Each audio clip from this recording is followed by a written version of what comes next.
Assalamualaikum warahmatullahi wabarakatuh. Perkenalkan, nama saya Muhammad Dara Rashid. Saya dari Prodi Teknologi Rekayasa Taruna.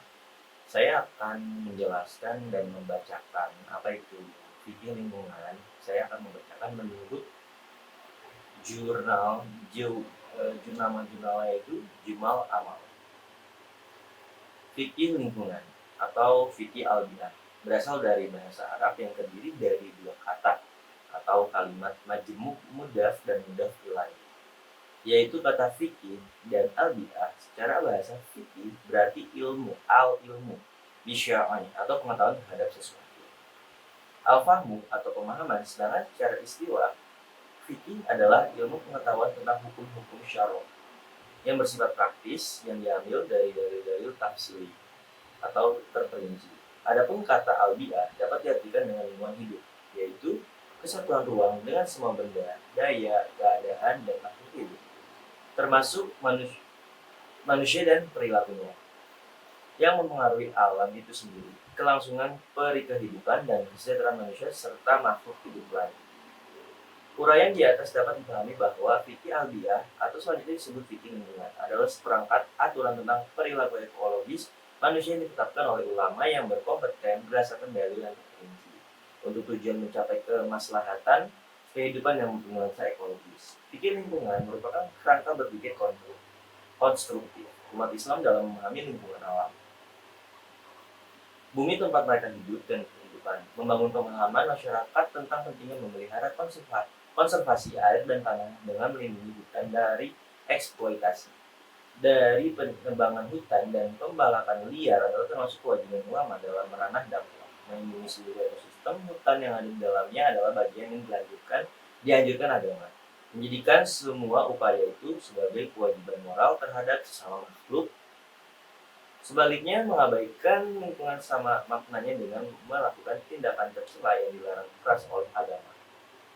Pelakunya melanggar sunatullah, mengitari eksistensi kemakhlukan, kemanusiaan dan sekaligus melawan keharmonisan dalam ciptaan Tuhan yang bersahaja ini.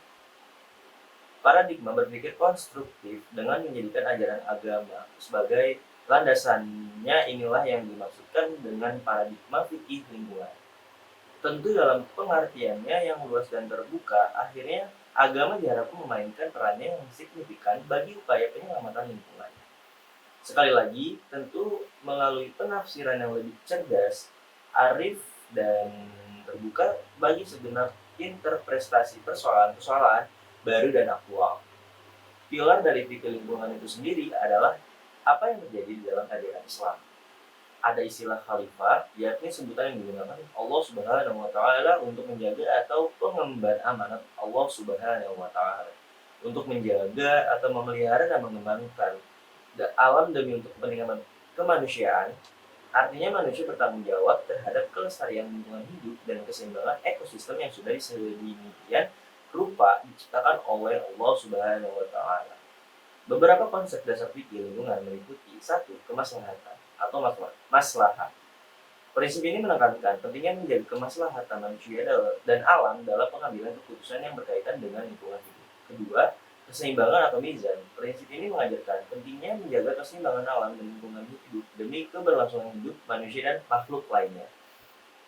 Ketiga, yang terakhir yaitu khalifah atau pemelihara. Prinsip ini menegaskan tanggung jawab manusia sebagai khalifah di bumi untuk menjaga dan memelihara alam serta lingkungan. Fikih lingkungan memiliki relevansi yang tinggi dalam upaya pelestarian alam dan lingkungan hidup. Prinsip-prinsip fikih lingkungan menegaskan tanggung jawab umat Islam dalam menjaga keseimbangan alam, memelihara sumber daya alam, dan melindungi lingkungan hidup. Hal ini mencakup isu-isu seperti pengelolaan sumber daya air, pengelolaan sampah, perlindungan keanekaragaman hayati, dan mitigasi perubahan iklim. Beberapa aplikasi praktis dari fikih lingkungan dalam masyarakat muslim meliputi 1. Pengelolaan sumber daya air, 2. Pengelolaan sampah, 3. Perlindungan keanekaragaman hayati, 4. Mitigasi perubahan iklim, yang terakhir yaitu 5. Ekonomi berkelanjutan. Dari uraian di atas dapat disimpulkan pentingnya pemahaman dan praktik fikih lingkungan dalam menjaga dan merawat lingkungan. Sekian, terima kasih. Itu saja penjelasan mengenai apa itu fikih lingkungan. yang saya ambil dari jurnal Jumal Amal. Sekian, terima kasih. Wassalamualaikum warahmatullahi wabarakatuh.